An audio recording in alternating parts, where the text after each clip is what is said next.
Happy New Year, Pokemaniacs! I think it's time we did a whole recap of 2022 on everything Pokemon. Because 2022 was a very big year for Pokemon, as you may remember some stories throughout the year. But let's recap month by month and see what things we may have forgotten.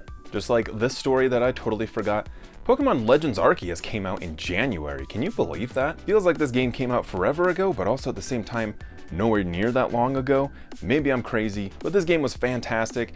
Very quickly became one of my favorite Pokemon games, if anything, just for the navigation, the controls, just being able to do whatever I wanted and really kind of stimulating my ADHD. Really hoping that future games can go back to this playstyle, but you know, fingers crossed, we'll see what happens. Also, Pokemon Unite officially joined the World Championship circuit in 2022, leading to tons of streams and just some top-notch gameplay from so many players. Pokemon Go also started a new Community Day type. This is Community Day Classic, basically bringing back all of the repeat Community Days from the original days that Community Days started. I'm going to say that a lot, but basically a chance for newer players to go back and get some of those shiny Pokemon, and for all players to get some extra candy, Stardust, like all sorts of different bonuses. But I will say it's probably like my least favorite of the events that we have going on. And in the cards, we got introduced to new card types like V-Union and Radiant cards, which both, I don't know how many waves they really created in the whole overall meta of the Pokemon trading card game, but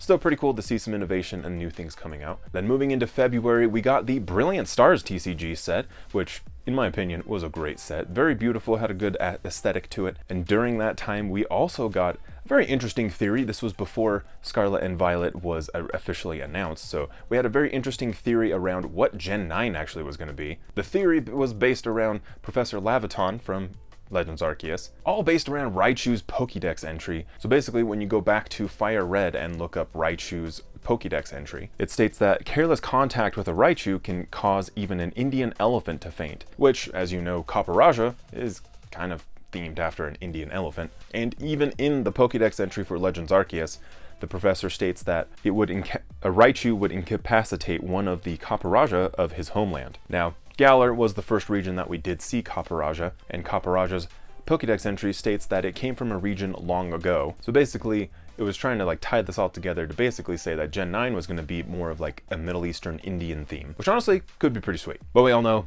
that didn't really pan out, but we'll get to more of that later. The beta for the Pokemon trading card game it went live, but only it first came out in Canada. The game is now all open in most major countries, so if you are playing it, let me know your thoughts down in the comments. And eventually it will come out of the beta stage and actually fully take over where the Pokemon trading card game online currently sits. And it was February, so on Pokemon Day, we did get the official announcement of Generation 9 for the Pokemon games. We got Scarlet and Violet. We got our first official trailer for the games, and it looked like we were definitely getting some sort of like European Mediterranean theme with all of the buildings and the environments. Turns out it was Spain. And we also got a look at the new starters. We got a look at Sprigatito, Fuecoco, and Quaxley, with some mixed reception. After the announcements, we also got a bunch of timed events, so one of them for BDSP, if you remember that game. This one was a timed event for Shaman, which they still have not re-released, which is very interesting, so maybe we'll get something next year. We'll see. I know a lot of people out there, a lot of people in the comments, kind of upset they haven't gotten another chance to get those Pokemon.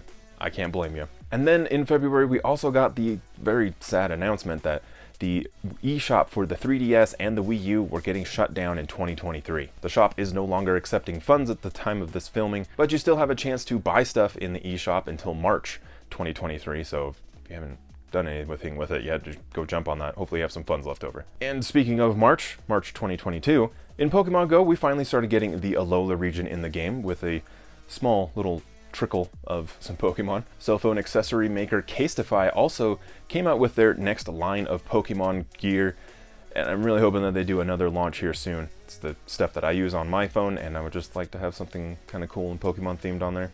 I don't know, at least the option to. Also during the month of March, Chile's president Gabriel Boric got a Squirtle plushie from the Japanese Minister of Foreign Affairs, Boric being a Pokemon fan and his favorite Pokemon being definitely Squirtle. Apparently Japan's been doing this for a while where they give like anime or like pop culture gifts as kind of like a greeting or like a just like, I don't know. I just think that's super cool. We should do that in America. In March, we also got the official announcement that the Pokemon World Championships events were actually going to be in person As you may know, there was some other stuff going on in the world where in-person events shut down across the world. So this was super exciting that we were actually going to go back to an event center and get some Pokemon in real life.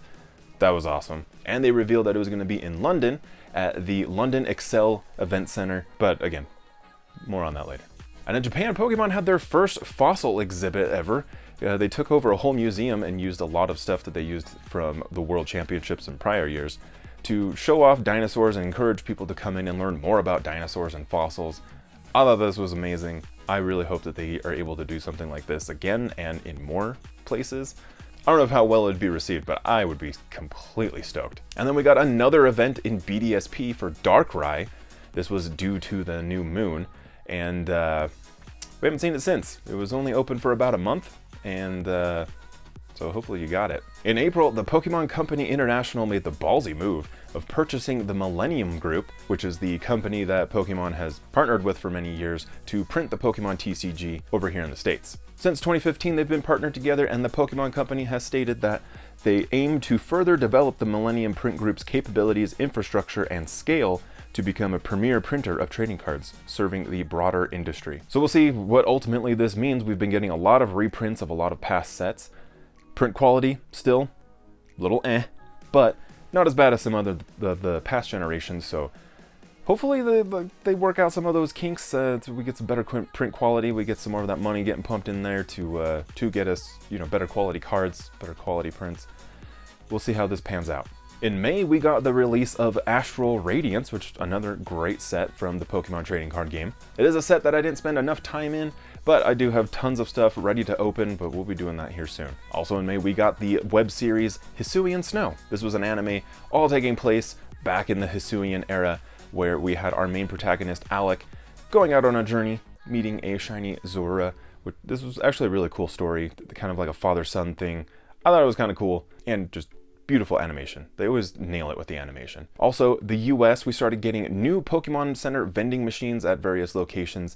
The old ones that tended to need a lot of repairs, would tend to get stuck with what they were vending. Now, with these new ones, they seem to be a little bit more reliable. Personally, I have not used any of them, so if you have, let me know how are they working down in the comments. June was a big month because Junichi Masuda left Game Freak and he became the chief creative fellow for the Pokemon Company. So I feel like that's like a pretty big move. Like you just bumped up companies and roles. Masuda's been working on the franchise since the beginning, back in like Red and Green days in Japan. And so now he's going to be creating new products and services for the Pokemon Company. As far as I've seen, we haven't really seen too much like change with the company, but maybe it's just more of a behind the scenes thing and we just haven't noticed it, or this next year is just going to be like a lot of crazy changes. Masuda did say that he hopes to transcend the boundaries of video games by trying to offer greater surprises, fun, and excitement to people all over the world, while doing my utmost to connect people, expand the circle of play, and to help bring about a richer world for us to share. So, could mean a lot. Like, I've speculated, maybe it's more like augmented reality stuff, maybe more with Pokemon Go, maybe we're finally going to get that Pokemon MMO that I know a lot of people have wanted. Only time will tell. And in July, it was time for us to get the Pokemon Go set. That was kind of exciting. I feel like there was a lot of products of this set though. It was a little bit overwhelming how many products that were in this, especially because it wasn't like a gigantic set, but it's still super cool. Kind of reliving a lot of the Pokemon Go memories, looking at all these cards, those original Pokemon that came out. So really fun set. I still have a lot that I need to open from that set actually, like got a lot laying around. And also in July, we got the announcement of Special Delivery Charizard. It was super stealth. The website looked super sketch, but hey, we all went for it. We all put our names, our addresses, and all of our contact information into this completely unknown site, and it worked out for some of us. The cards were distributed over the next 12 weeks to a lot of people's frustration and a lot of dismay. A lot of us, like myself, ultimately had to go onto eBay, buy some codes to get the card. But hey, it's all gonna be worth it in the end, right? In another 25 years, it's gonna be worth millions. And in July, we got the official announcement of Squishmallows and Pokemon finally collaborating. Like, it was the collaboration that made the most sense, I feel like. And it finally was announced, even though we didn't get the plushies until many months later. But there have been many promises made from Jazzwares and all of their supporting staff saying that they're going to do everything possible to make sure that these Squishmallows get into the hands of everybody who wants them. So, I don't know. Are you into these? I'm not into them, but I know a lot of people are. So, hopefully you got some. In August was a very interesting month because we started to see all of the pre-order bonuses for Scarlet and Violet. It was amazing. There's figures, there's steelbook cases, there's gold steelbook cases. There was just so much cool stuff out there. And then in America, it was pre-order time, and we had a backpack. And to spice things up, we had other people like Best Buy offering items that we just freely pick up anyways. So very let down with all of the pre-order bonuses from Scarlet and Violet. But finally, GameStop came through and announced that they were doing their pin collections, which, it was at least there was a physical bonus, so that's cool. And then Target, literally in the final hour, was like, oh yeah, we have these statues that we're supposed to give out, which to a lot of like mixed reception, because I know there were some people in the comments, they went to go get theirs at Target, and then there's some of their Targets were like, we don't know what you're talking about, come back tomorrow. So I feel like it was a really sloppy rollout from Target. I don't mean to talk too negatively, but this pre-order thing for Scarlet and Violet was just not great in America. But what was great was the 2023 McDonald's collaboration. This time went way better. I did not need to eat anywhere close to as many Happy Meals as I did the prior year, which was fantastic for weight gain and bathroom purposes. Originally, the promotion came out in the UK just prior to the one in the States and in other regions. The set was way more easy to kind of 100%, which I'm very grateful for. The toys, kind of take it or leave it. I feel like they're a little bit simple, but we'll see if we get another promotion next year, and hopefully your stomachs are also ready. And in August, it was time. We got our World Championships in London. It was amazing. I did not attend, but just watching all of the live streams and stuff and people posting on social media, it looked like a wonderful event with all of the theming and like items that they were able to do there. And there was just so many people. Like it just looked amazing. It was, however, time to say goodbye to Pokken Tournament DX. It was the final tournament ever for the game, which kind of sad. Maybe we'll get a sequel to it in the future. I feel like it was very well received. We had, I guess, technically 2 games of the franchise, so hopefully we get more. And at the end, we did also find out that in 2023, the Pokemon World Championships are going to be held in Yokohama, Japan, which tickets right now, at least for me, are about $2,000 round trip to get out there. So I don't know if that's going to be happening, but we're going to keep an eye on those prices. We'll see, because that is going to be amazing. It's in the homeland, and I've always wanted to go to Tokyo. August was like actually a really big month for interesting Pokemon news, because we also had magician Uri Geller back off from some of his comments made like 20 years ago about Pokemon Company and how there was a restraining order against them because they used his likeness for the Pokemon Kadabra. There's a lot of drama behind this. So Geller was like upset back in the year 2000 that they used this Pokemon in his likeness, which I don't think there was any proof of this, but because his trick was bending spoons, and as you know, Kadabra and Alakazam with the spoons and the bending, he took that as it was using his likeness. It found out that Dark Kadabra was an evil Pokemon, and so he was all up in arms about it. There was a restraining order. But as you may have noticed recently, we've started to see more Kadabra, more Alakazam cards coming into the TCG, and that's because he has backed off and apologizes to the Pokemon Company and everybody, so I think that's pretty cool. And you would look really cool rolling up in this new mini Aceman that was announced in August. This thing is decked out in all sorts of Pokemon. It's the new Pokemon car. I don't know if this thing's actually ever going to get released with these features, but there's a projector in it. There's all sorts of lighting effects. Like, this thing's pretty rad.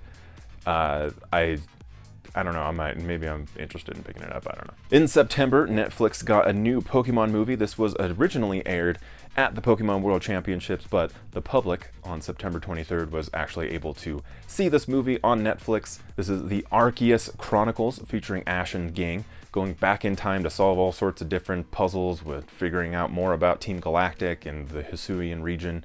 And you know, honestly, as I'm filming this, I forgot to go watch that. I should probably go back and watch that. And the TCG set Lost Origin came out that month, which was also fantastic. There's some great Pokemon in that set.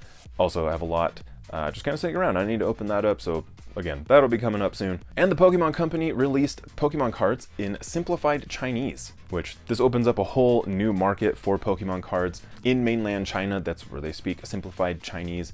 So like just a whole new market for Pokemon cards to go out there, and they'll be getting the Sun and Moon cards in like different like compilation sets. So their sets are gonna be named a little bit differently, probably a bit larger than the ones that we have here in the States, but they'll be catching up to us here very soon. And I don't know, it was just super exciting just to see the hobby growing. In October, we saw the Scarlet and Violet Nintendo Switch OLED come out. This thing is beautiful. They have just been crushing it with the Switch designs lately, with like the Splatoon one, Scarlet and Violet. There was a Zelda one leaked potentially. I don't know if it's real or not, but it's looking pretty good. The designs have just been amazing for these things. It was a super hot item though. They did pop back up on Amazon not too long ago, so like, I don't know, you might be able to actually get one somewhere, even today. And items that we didn't think we were gonna get. The Charizard Ultra Premium Collection, man, when this thing was announced, that everyone was trying to scoop them up, get the pre-orders, everybody was in panic. People were buying them for like over $200, which is, I mean, MSRP is 120 bucks. And like, looking back, it's kind of funny because literally went to Target and there was about a dozen just sitting there on the shelf, and it's just crazy to me. Hopefully this is a big indicator to the Pokemon company that you can't just like slap Charizard on something and it's gonna sell. I mean, it was, but we were also in that 2020 mindset where like printing anything anything that came out, we had to jump on it. So I don't know. I think it's kind of funny in retrospect, but hopefully you were able to pick one up. It's kind of a spendy item though. November, we saw the release of Silver Tempest, which I just love that Alolan Vulpix is getting some love, like right up there. I feel like that's the Pokemon in the set, so like, I don't know, I just love that. And we had a number of collaborations. So the biggest one probably was the Splatoon and Pokemon collaboration. There was a whole tournament that happened trying to, like, you chose a color, basically pledging your allegiance to a particular starter in the Scarlet and Violet games. Kind of fun. There's a lot of little like My Nintendo rewards that came out. Instantly gone. So if you got those, good job. Those are probably going to be worth something someday, probably. I don't know. And then there was also the Puma and Pokemon collaboration, which also sold out fairly quickly, but I think there was a lot of items that you could still pick up, and there was restocks even recently. So kind of cool to see that too. Like, it's not so scarce right now when you're trying to pick up collectibles. Also, Scarlet and Violet came out. I guess that happened. Scarlet and Violet, one of the fastest selling Pokemon games of all time. And it was also met with a lot of mixed reception because there was actually quite a few bugs, frame rate just dropping. Like, there's a lot of things that you have to overlook, but fantastic game. It's just, we definitely need a few more patches, or just a new Switch that can like really kind of push things. That'd be pretty sweet. But on a brighter side, the end of November, if you were following the Japanese anime, spoilers, I feel like this was really hard to avoid, but Ash Ketchum became the world champion. And that's really cool. You know, after 25 years, he's gone through a lot. He's had some championships that he's won, but he finally was the world champion. And that's just awesome. You know, like, it feels good. Like, we've been, love him or hate him, we've been along with him over 2 decades, and it's just super cool. Which then, kind of quickly, we were followed up with some, like, I still don't know how I feel about this, but Ash Ketchum is retiring from the Pokemon anime.